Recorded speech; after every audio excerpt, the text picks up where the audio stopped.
2, 1. I believe we are recording. All right. Welcome, everybody. This is the, oh God, I've lost count. This is the first class that Lonnie's taught. We've had, I think, 6 others in the last few weeks on our social distance learning series. My name's Ed Gardner. I'll be your host briefly before I turn it over to Lonnie. If you have questions, there's a chat button down at the bottom of your screen. Right now, you're all intentionally muted so that we don't get, I believe they call it Zoom bombed. You're intentionally muted. You can turn your video on and wave at us. You can raise your little hand using the little raised hand thing, or you can just type in the chat like folks like Sergio and Bill and David and everybody are doing down there in the chat. If you do have a question, there's going to be a couple of co-moderators here. I've got Scott Richardson, who, I don't know if the video is appearing. I think all the moderators appear at top, so he just waved. He's actually one of the other instructors. If you've not seen his videos, you should go out to the YouTube channel and see them. This will appear on YouTube when we are done. Well, don't worry about the raised hand, Vic. Just go ahead and put your question in the chat if you got one. Because Scott and I will grab them. We'll unmute ourselves. We'll interrupt Lonnie at a convenient time, ask the question, and then go back to it. This is the first non-shooting class. I believe in when we had this in annual, this was to fill the holes that you were practicing to make on the other parts of on the other classes that we were having. So if you took the defensive shooting class, you were learning to make holes. Then you came down and you took the class from Carl, who is unfortunately out saving the world right now. So we get Lonnie, his assistant, to teach us how to fill those holes. There are a couple of slides about midway through the presentation that are extremely graphic. If you feel queasy, let me know by not saying anything, because you can't, you're muted. But we'll warn you before they come up. They are pretty graphic, and if you have that sort of disposition where it bugs you, you might want to look away. That said, you're learning how to stop people from bleeding to death, so you might want to see what it looks like before you actually have to do it. That is all I have to say, and I'm going to stop talking, turn my video off, and turn it over to Lonny Weissman to tell us all about how to stop the bleed. All right, well, good evening for those of you back on the East Coast. Good afternoon for those of us on the West Coast, and all you guys in the middle, you can decide which one that is. A little bit of background on myself. 18 months as a combat infantry medic in Vietnam, and I co-taught the second part of those Stop the Bleed class. We had 2 sessions at National. I co-taught the second one with Carl. I was trying to get in a little bit of the defensive shooting before that, before the first class. So we're going to talk a little bit about Stop the Bleed. This slide presentation is a course that was done, as it says here, by the American College of Surgeons. It's a really thorough class about stopping the bleeding, but I want to tell you this is not a first aid class. This is also not a certification. This is information only. I am not in a position where I can give you a certification. This slide presentation is called for the lay public, so it is not meant for anybody who has extensive medical background, unless you want to do a review. So that being said, again, there are some images here that are very graphic and they are very real. They're not some dummy that they've done like they do in first aid classes. So these are all the different organizations that have come together to create this type of a class. And again, there are images here that you may find disturbing, and I will try and give you a heads up. It's slide number 16. I think we're on slide number 3 now if you're trying to catch. I think it's slide 16 and 17. All the rest is pretty easy. So the #1 cause of preventable death after an injury is bleeding. And this class is specifically geared towards trying to make sure that you have the necessary information on how to deal with bleeding in its different forms in a traumatic event. This basically, anybody can use this. It can be used any place and anywhere. For those of us who are in the gun world, this is something that's good for the gun world. But if you are in any kind of a natural disaster or in any kind of a trauma event, for those of us who backpack and things like that, this is all very useful information. So you want to be able to identify the life-threatening bleeding, and then take steps to stop the bleeding. And the steps are pressure, packing, and tourniquets. And we're going to go through how that all looks as we go on in this. Your safety is your first priority. if you're injured, you can't help people. And if it's not safe for you to help them. So I have a little anecdotal story. When I was young, there was an accident right on the corner by my house. When I came out, the car had hit a hydrant and a light and a power pole, and the wires had come down and they were still hot. And the guy was kind of laying half in his car and half out. And the thing is that the water was starting to go towards the wires, and he was laying in the water. So the question is how safe is that environment? Is it safe enough to move? And we were fortunate enough to get him out of there before the water came in contact with him and the wires. But this is the thing you really want to make sure of. You want to make sure that you can move safely. And if you can, take the victim with you. But if the situation is unsafe, it does you no good, or them, to risk your life in an attempt to save theirs. So I did not glove up tonight. Normally, when we do this class with Carl, we will generally have gloves on, just to give you an idea about the idea of how you wear gloves. If you're interested, I can put on a pair of gloves and then show you how to correctly remove them. But here's the reality: is unless you have an open wound on the surface of your skin, your chances of infection due to blood contact is pretty minimal. The only thing that you really worry about in that case is, sprayed blood. So your eyes and your mouth and your nose, those membranes are very porous, and you can be infected that way. But otherwise, it's not really a risk. So the ABCs of stopping the bleeding is a little different than the ABCs of the first aid class. So we talk about A is the alert 911. B is to look at is to ascertain bleeding, where it's coming from, whether or not it's what we call massive traumatic bleeding, or whether it's the kind of bleeding you see from lacerations and not so deep bleeding. And then the idea is to use compression as your first attempt. So again, alert 911. Know your location, and please follow the instructions provided by the 911 operator. Okay, you don't want to really get into a discussion about whether or not they're telling you to do the right or wrong thing. Again, bleeding, and we're about to head into those areas where you may see some of the more graphic pictures. So when you get to the bleeding, you want to find the source of the bleeding. You want to look for continuous bleeding, large volumes of bleeding, and pooling of blood. Those are all indications that you have a massive trauma. And there may be multiple places where the victim is bleeding. And so you really want to check when you come upon somebody, or if it's you, you want to make sure that what you originally thought was your initial injury isn't also creating another area where you're bleeding. And of course, clothing can always hide life-threatening bleeding. So bleeding, extremities, legs and arms. Your torso, or rather the rest of your body, is your armpits, your neck and your groin. And then finally there's the torso. And this is the main, what we call center mass of your body in the gun world. And there's the pictures that you want to turn away from, but this is what bleeding looks like. And for those of you who are looking, the one to the left of me on the screen is arterial bleed, and you can see the blood spurt.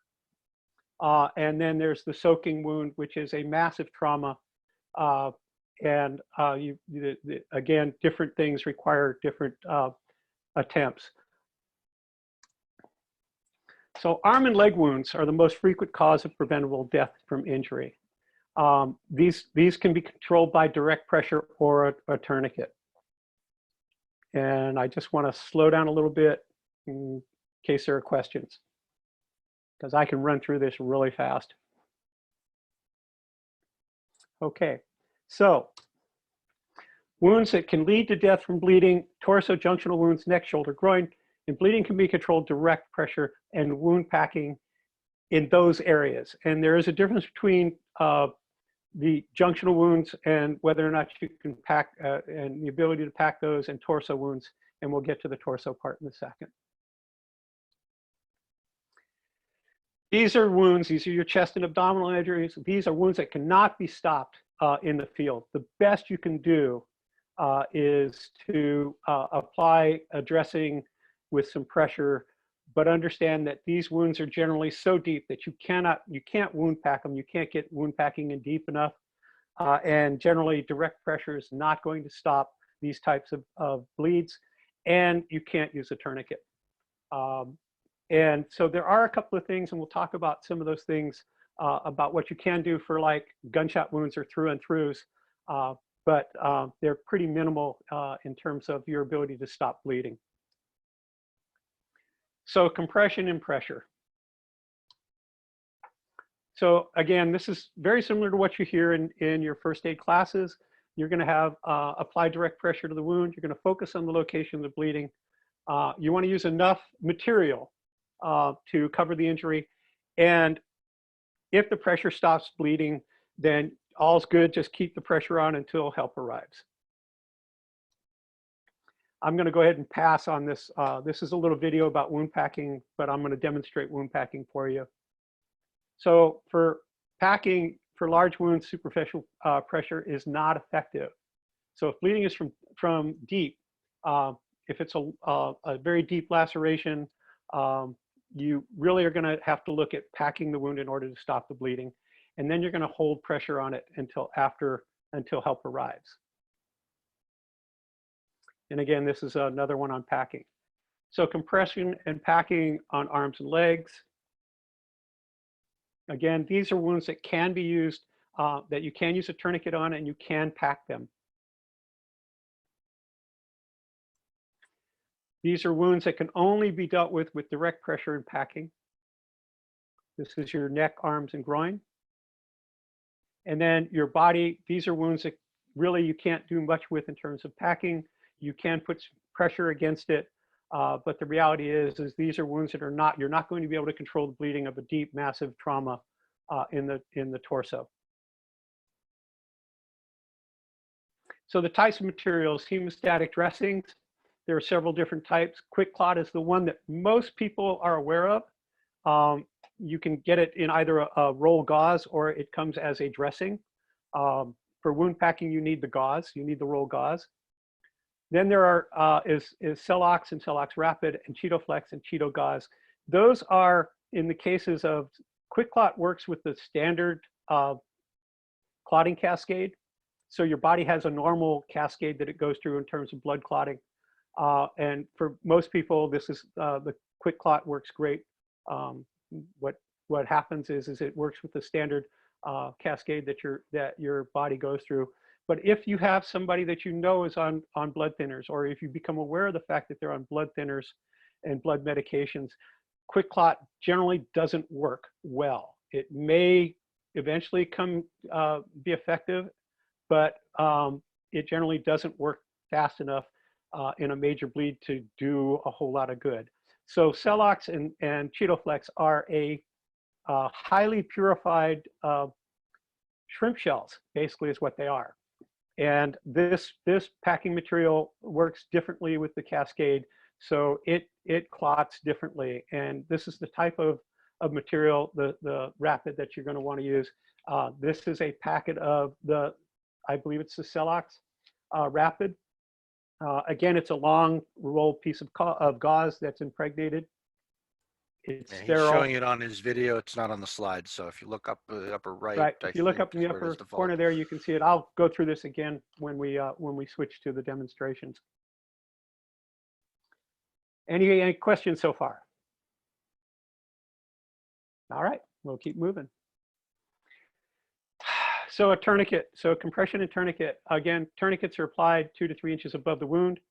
Do not place it over the elbow or on the knee. It won't do you any good. Tighten the tourniquet until bleeding stops and do not remove the tourniquet. Now, for those of us who long ago went through first aid training and they talked about tourniquets, they said, yeah, you want to relieve the pressure every 20 minutes or so. No. Once you put a tourniquet on, do not take it off. In the class that we taught, Carl and I wore a tourniquet for about 25 or 30 minutes throughout the entire time. It's painful. It's not meant to be comfortable, but you can literally go hours with a tourniquet on, and it will not cause the kind of cell damage that we thought was the case early on. So once you apply a tourniquet, do not, I repeat, do not remove the tourniquet. It will be left up to qualified medical personnel once that person reaches the trauma center or hospital. Hey, Lonnie, real quick question on the quick clout stuff, the chitinous, Yeah. the chitinous stuff. Is that a problem for people who might be allergic to seafood? Do you No, know? it is not. It is not. It is so refined and so purified that it will not affect people who have seafood or shellfood allergies. This has been scientifically proven, which is why it has been released for people who are on blood thinners. Does that answer the question, I hope? Yes, it does. Okay, moving on. So you can apply a tourniquet to yourself or to others. It can be applied over clothes, and tourniquets hurt. I will show you. I've been practicing self-application of tourniquets the last few days. I play with several different tourniquets to see which one I think has the greatest effectiveness and ease to work with. And right now I have two rather large bruises on the inside of my bicep on my left arm. They do hurt. And often the question comes is like, what happens if somebody fights you about putting on a tourniquet? The answer is give them a couple of minutes. They're going to pass out if the blood loss is great enough. And then you won't have to fight them.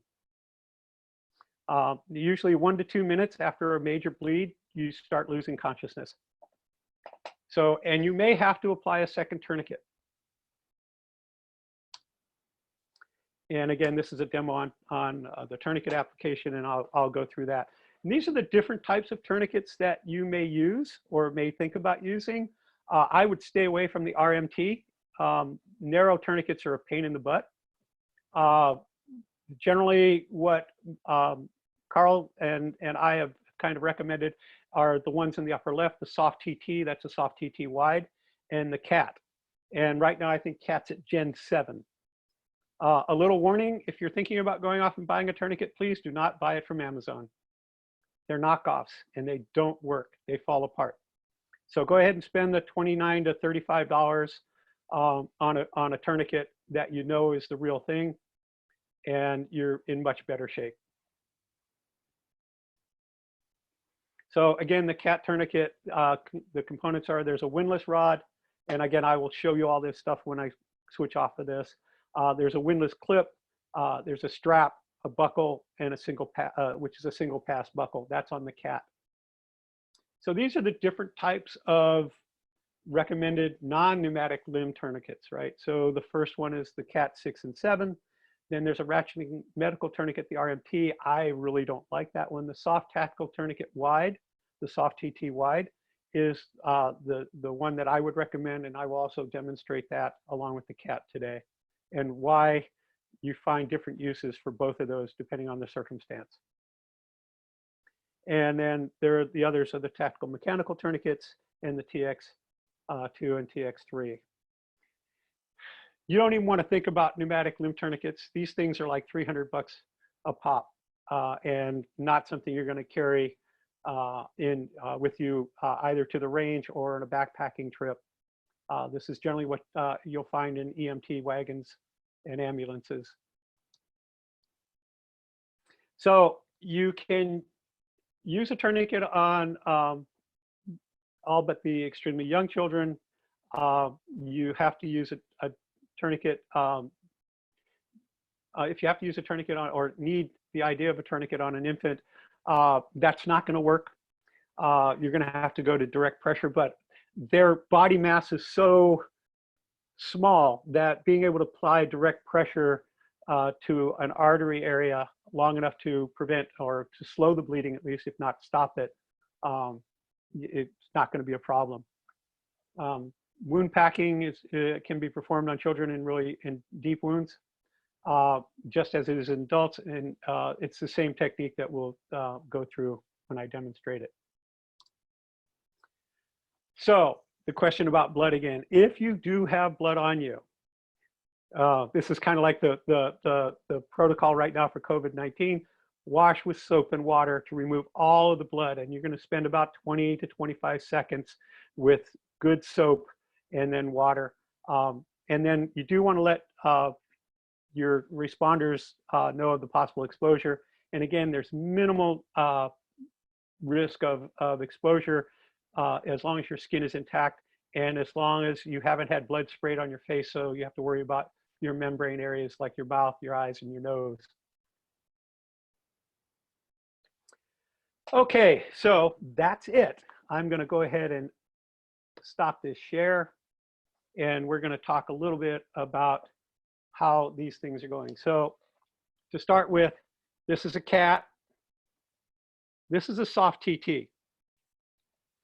So the cat. Can you rotate them so that we can see the windlasses and How's that? up a bit?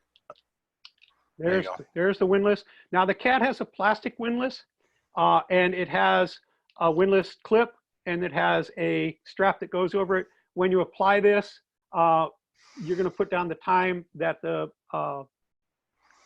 tourniquet was applied.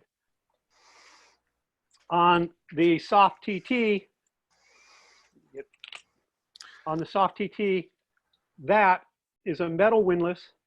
It also has a windlass clip, but it also has a little metal buckle in case the windlass clip should happen to come loose. It's still going to be held in place. So I'm going to go through wound packing first, and then I will show you about putting a tourniquet on. And this is going to be a little tricky. I have to change the camera angle and tilt it down so you can see, everybody can see that little piece of pool noodle. I do not have the body cavity material that Carl uses, so I use a pool noodle with some cuts and punctures in it.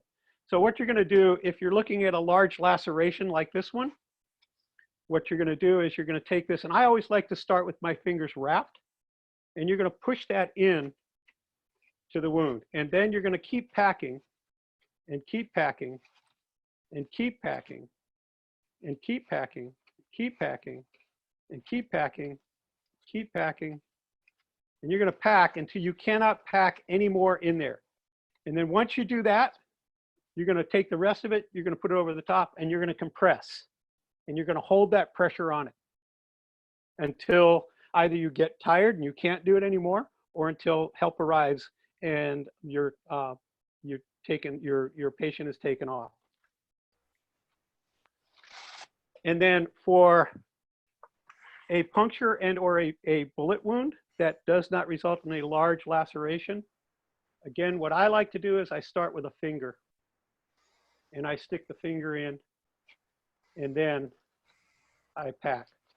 And the reason I didn't show you the demonstrations of the wound packing is the demonstration does not wrap their fingers or their hand in the gauze or in the material. They just stick their finger in there or their hand in there. Pull that back just a wee bit towards your bodies. There we go. Okay. So, and you're going to keep packing that until you can't pack anymore. And again, cover with the rest and compression. Question so far?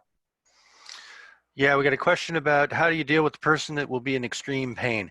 So I recall the answer to this, so I'm going to tell you what I remember, and Lonnie, you can tell me if I got it right. Yeah, it's going to suck, and you're going to tell them it's going to suck, and they're going to scream, but eventually they might just pass out. Yeah, the thing is it's like I said, that the thing you're going to find is that if you get somebody who's combative with you about it, especially when you go to put the tourniquet on and you start to do that tightening, and it hurts, it's going to hurt anyway.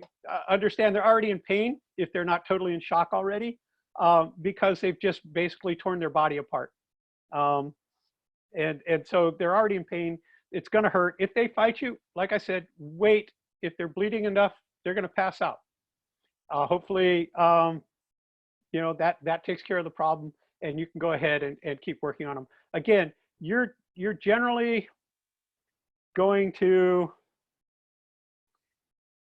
you're generally going to have about a minute to a minute and a half before a massive blood loss will cause you to pass out. This is really important for those of you who wind up having to do this for yourself. You don't have a whole hell of a lot of time.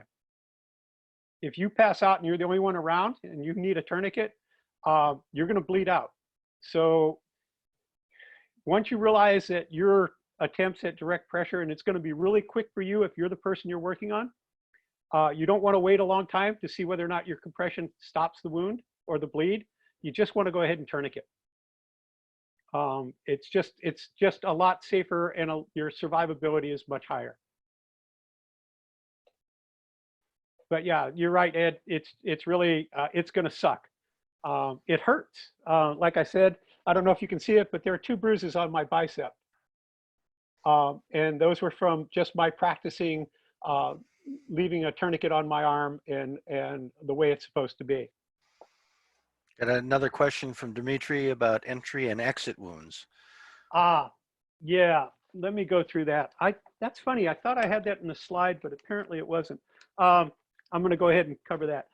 This is what's called a hyphen event. Generally, what happens is that there are a couple of things you need to worry about torso wounds, even if it's not directly related to the lungs, is air gets in there and it causes pressure. It's called a pneumothorax.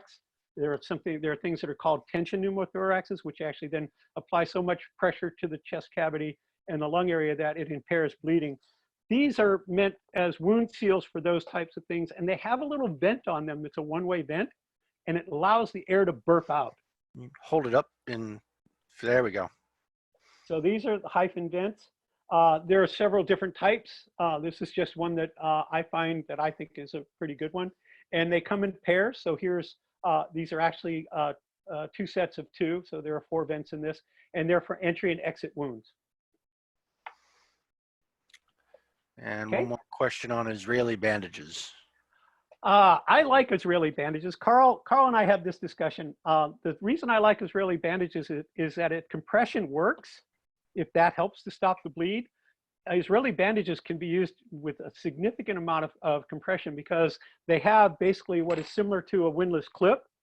And once you apply them and then you can wrap, you can actually apply much more pressure than just a standard dressing. It's not a tourniquet. You can't use it as a tourniquet, but I like them. And they make several different sizes. I usually keep a 4 and a 6 inch in my trauma kit. And I would recommend, I like them. There are other dressings out there that are similar, but I really like the Israeli bandage. I think it's a very good form of providing good pressure to a wound, and it also, to some extent, relieves you to do other things if there are other areas that you need to attend to after you've dealt with the initial bleed. So I'm going to talk a little bit about applying one of these, and I'm going to have to back up a little bit so you can see this. So, by the way, I'm going to do this with my right hand, but I would really advocate people learning how to do this with their offhand. So if you're not right-handed dominant, then do it on your left arm. But essentially what you're going to do is you're going to take that over your clothing and cinch it down as tight as you can. You're going to wrap it around, and you're going to twist this thing until it's so tight. And this is always the fun part about doing one on yourself. Twist it, and then you get the windlass in. Yeah, you either do step back or tilt the camera down so we can see your arm, which is going to be hard because he's about to cut off all circulation in that arm. Okay, so right there, I've locked the windlass in place, and then what I'm going to do is I'm going to take the rest of this, and this is the thing I like about the cat, is it's got a Velcro on it. I'm going to wrap it around, and then I'm going to go ahead and put that over the top, and then I would write the sign. Now, when you're practicing, if you want to know if you've got it tight enough, reach down and grab your radial pulse. If you don't have a radial pulse, it means that you've got enough pressure on this artery up here to stop the flow of blood. And if you leave it on there long enough, you'll actually start feeling the arm throb. So while I'm doing this, just to show you that you can leave this thing on for quite some time, I want to talk a little bit about the soft TT. The soft TT is a pain to self-apply because it has a buckle, and you need to be able to pull that buckle down tight enough, and that's hard to do on yourself. I recommend the soft TT as your second tourniquet to use on somebody else. The nice thing again about the soft TT is the windlass is steel, the clip, and the buckle. The hard thing about it is, again, this is one that doesn't have Velcro, so when you finish it, you have to figure out a way of wrapping. And then again, on there, you would put the time. Questions? So we got a question about the SWAT T brand tourniquet, and you keep referencing writing stuff down. Hold on, I can turn my video on. So in the kits that we sell on the site that we're currently out of stock on, so it doesn't do you a whole hell of a lot of good, they come with a little Sharpie, and that's the point of the Sharpie, is to write stuff down like what Lonnie's talking about. They also come with tourniquet, they come with the gloves, they come with hemostatic bandages, they come with regular gauze, and they come with chest seals. Oh, I do want to talk. Go ahead. I want to talk a little bit about gloves.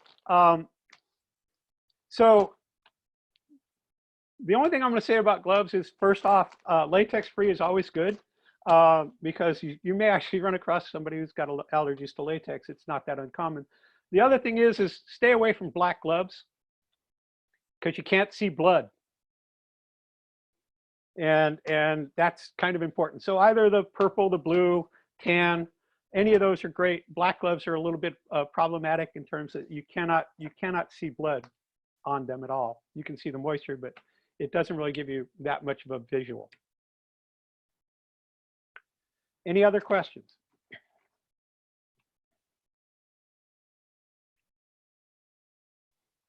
Again, sorry, go ahead. there are questions around make sense of thinking of the tourniquet as disposable unless it's a training tourniquet. I'm just going to answer that yes. Once you use it, you should get another one. Yeah. So I should actually, let me go ahead and take this off.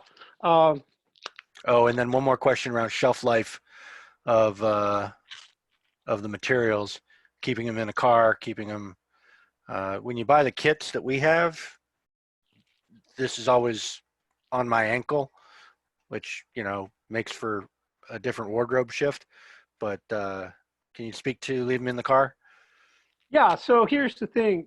Things like the hyphens that are packaged in these types of vacuum packs, if you look at these, there are no expiration dates on it. And because of the type of packaging, you don't have to worry about sun. Things like the tourniquets and stuff, if they're actually exposed, you might want to think about renewing those about every probably 16 to 18 months, just to make sure that you don't have material failure when you use it. In terms of other first aid type things, for those of you who are, so I carry, when I come to the range, and I think Ed's seen this, I bring a full trauma kit with me. The only thing I don't have in there that I have in my trauma kit for when I'm out and about on my own, because I want to be able to do everything, is I don't have the nasal airway in that kit, and I don't have the sutures and the needles, and I don't have some of the other things that in California, the Good Samaritan Act covers you as long as you don't penetrate skin. So I don't carry that with my trauma kit, except for when I know I'm going to be out and on my own, where I may have to provide my own first aid, in which case I don't care if I have to pierce my skin. But for other first aid stuff, ointments and things like that, there are expiration dates on them. So you want to pay attention to those. You want to pay attention to things like if you carry Advil or any of the NSAIDs, those also have efficacy dates. So those are things you want to take care of. But in terms of a stop the bleed, most of these materials are not going to be a problem with shelf life. And like I said, none of them have expiration dates. There's no expiration date on the hyphens. There's no expiration date on the Celox. There's no expiration date on any of the quick clock that I have in any of my kits.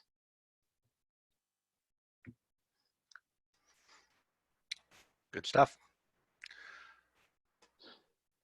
I see. A question about the Good Samaritan Act. There are jurisdictional differences, but that's specific to California, yes?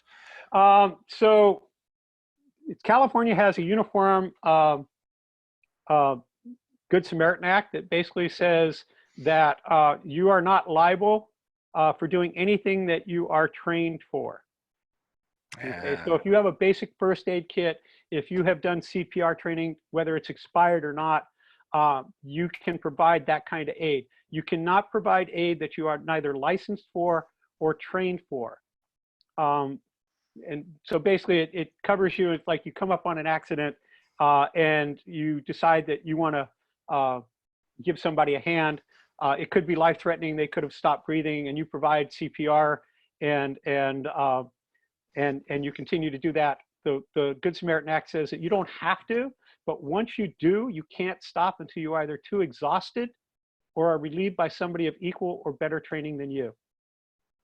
So it's obviously not legal advice. Check with your local jurisdictions. The local Red Cross chapter is probably a good place to poke at that for your state.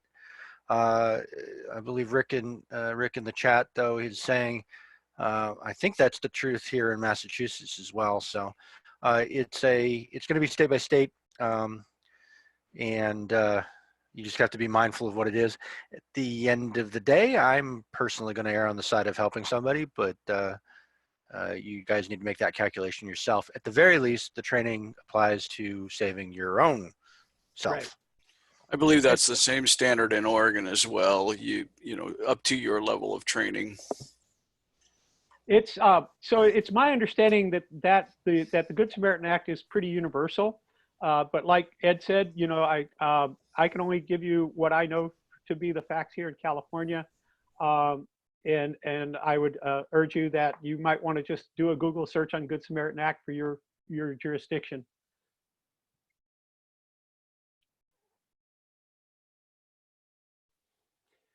So, you know, I guess, you know, the thing that I would say is that we do this class mainly as an educational class for people who are going to self-treat. I'm not encouraging you to go off and you know, the next time you come across an incident, if you don't feel confident in providing care, then you really should just step back and not involve yourself. I was in Texas on a motorcycle ride, and there was an accident happened right in front of us, and I was with on a group ride. And so we provided some basic first aid, but the leader of the ride really encouraged us to back off and not put ourselves in a position of liability. So again, you have to decide for yourself how much of you want to put into this. If it's somebody else, if it's family, a friend, a backpacking buddy, that's a whole different thing. But if it's a stranger, you know, it's something you want to think about. Most of the times, this kind of thing, that's stranger stuff, are things we're going to see on ranges where somebody's done something really stupid. But usually ranges have range officers and people who are trained to deal with trauma. Oh, you'd like to think that. That's the Yeah, case in California, Yeah. it seems, but it is not the case everywhere. Anything else?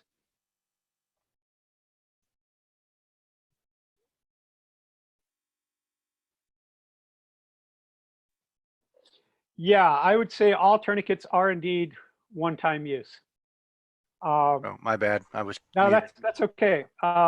So the thing is that if you use a tourniquet, it's going to get blood on it. You're not going to want to reuse a tourniquet that's got blood on it. Because the first thing you're going to try and do is basically you're going to try and apply pressure to a wound, which means you've already involved your hand in some form of blood. So once you apply a tourniquet, you know, to do its job, and you're not just practicing on yourself. Once you apply a tourniquet, it is a one-time use. Well, and it's probably going to the hospital with the patient as well, right? I mean, if they transport them. It is. They're gonna dispose of it anyway, because the other thing is it becomes a biohazard, Yeah. and there are very specific rules about disposing of biohazards too. Anybody want to see another? You know, maybe we can do another quick wound pack demo. Do you want to see anything else, folks? Or Okay, so we've got a repeat question. Can tourniquets be placed on the lower extremity? I believe the answer to that is yes, but Lonnie, Yes. please. Yeah, absolutely. So the only places that tourniquets can be applied are on the extremities. And so again, it's 2 to 3 inches above the wound, but not on the elbow and not on the knee. Mainly because there's no way to apply pressure to an artery on those two joints because of the bone interference. So if it's in the lower arm, and you can get a good tourniquet and it, 2 to 3 inches above the wound, fine. If it's further up on the arm so that you can't get something 2 to 3 inches above the wound, then you're going to want to go to the bicep area. And the second tourniquet? The second tourniquet would go above that one. Dennis asks how to apply pressure on a wound inside an armpit. And no neck tourniquet, no. No. So right here is, if you're talking about in this area right here, this is again, so you can wound pack that and apply direct pressure just by actually, that arm's going to get extended and you're going to push down on that arm as much as you can with the material that you have left over from wound packing. But you're not going to be able to tourniquet that at all. So this is only going to work for wound packing and for direct pressure.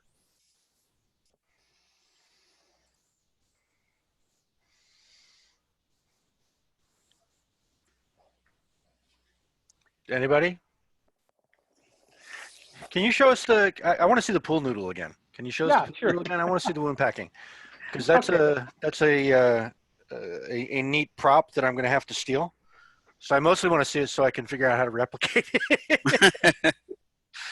Well, it's really simple. So all I did is I had a piece of pool noodle that I salvaged, and I took my knife. Put the camera down or hold it up.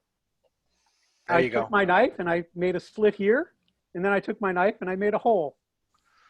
And then for the wound packing side, again, you want to wrap your fingers for the laceration. I use my hand and 3 fingers, and I stick it in there, and then I start. Aim the camera down so we can see it. Thank you. Then I start and packing. Pull it back towards you. Pull it back towards you. Pull the whole thing back toward. No, not the camera. The noodle. Oh, this one. There you go. So we can see it. There we go. Okay.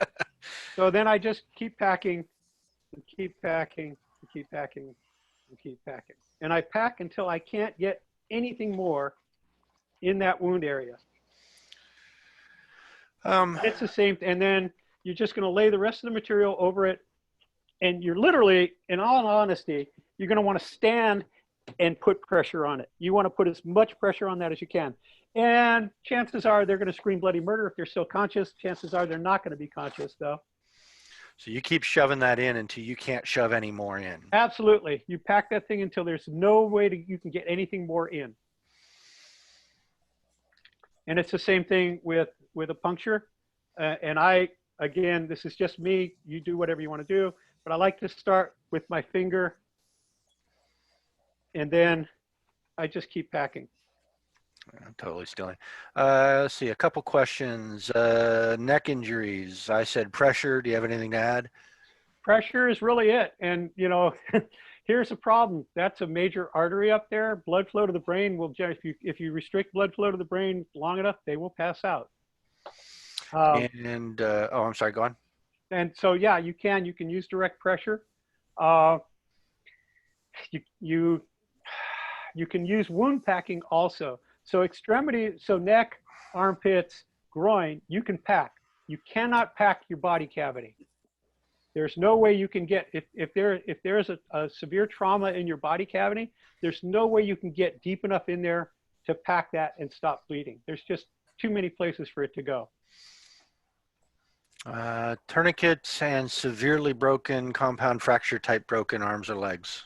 Still, if you can put, I can show you. So one of the slides that I showed you was an amputated lower extremity.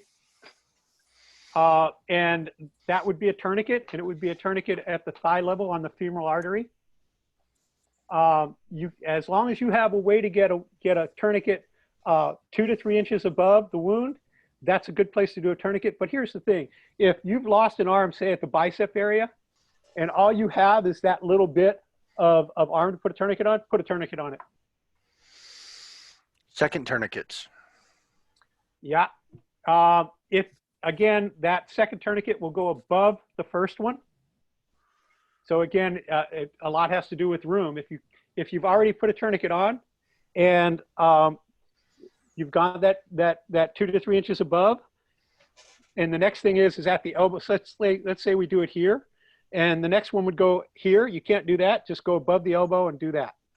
It's the same thing with lower leg extremities. If the leg extremity tourniquet is first done on the calf area, and you can't get a tourniquet above that without getting into the knee, then you're going to go to the femoral side of the thigh.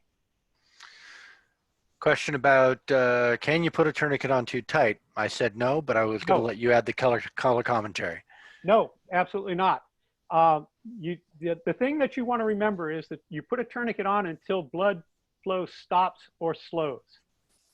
Okay? No such thing as too tight. No such thing as too tight. Skull wounds. Got some grim people here. It's okay.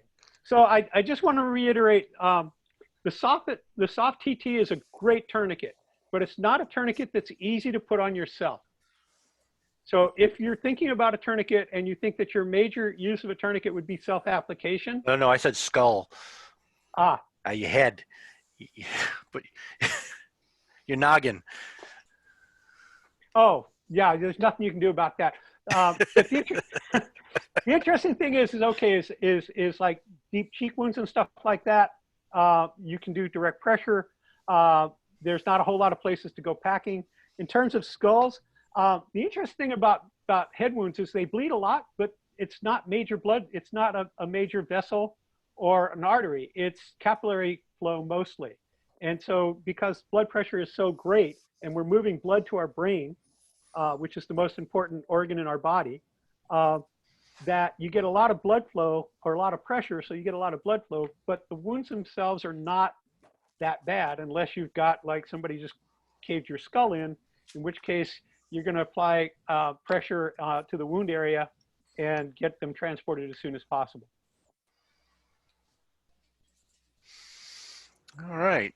If it's a gun wound, you're not going to be able to do much except for apply pressure to the area if there's bleeding. But generally, interesting thing about head wounds with guns is there's not a tremendous amount of blood involved in it. One thing I remember from our class in California was, the likelihood of where you're going to use this. It's not just on the range. Right. Where else would you use it? So backpacking things around the house, you're on a ladder, you take a fall, you impale I should talk a little bit about impalement. There you go. Thank you. I'm sure everybody's aware of this by now because it's been pretty popular. If you are impaled on something, do not remove whatever it is.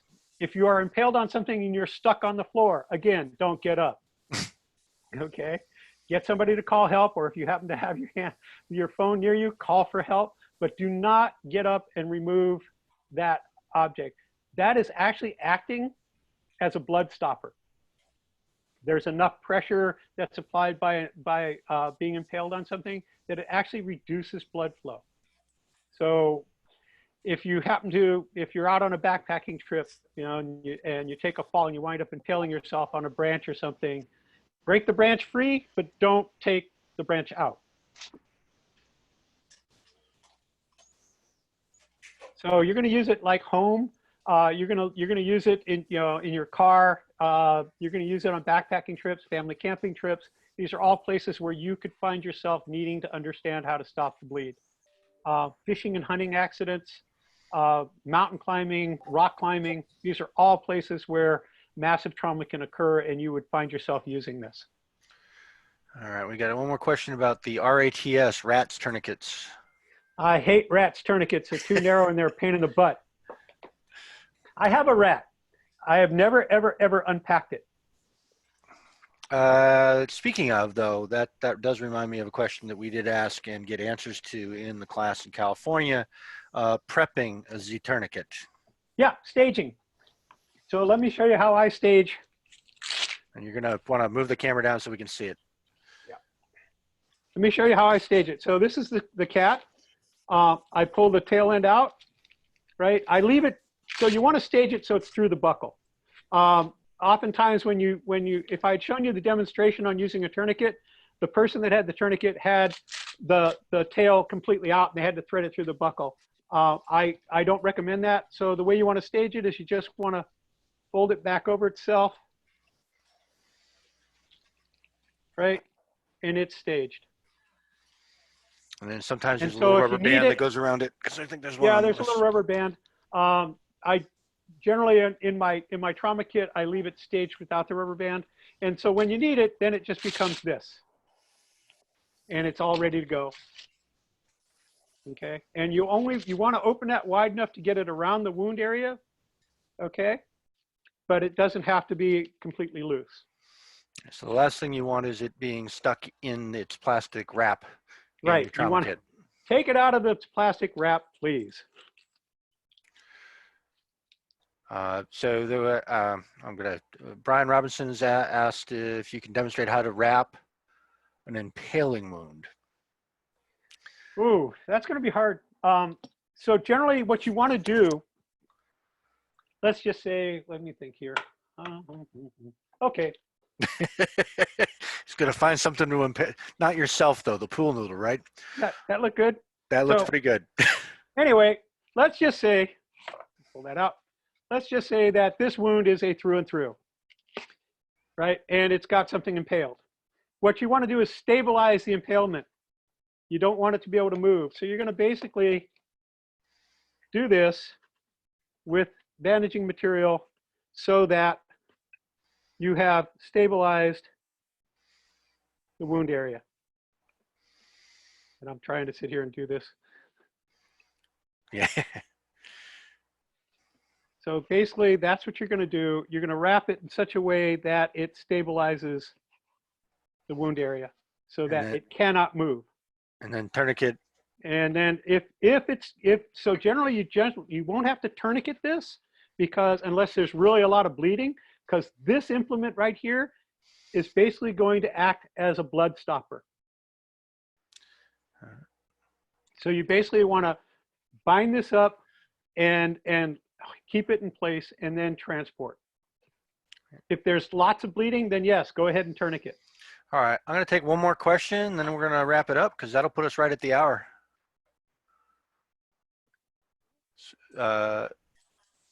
Please show a close-up of the buckle logo so that people can see if they accidentally purchased a counterfeit tourniquet. I don't know if we can get that on the camera, but we'll see.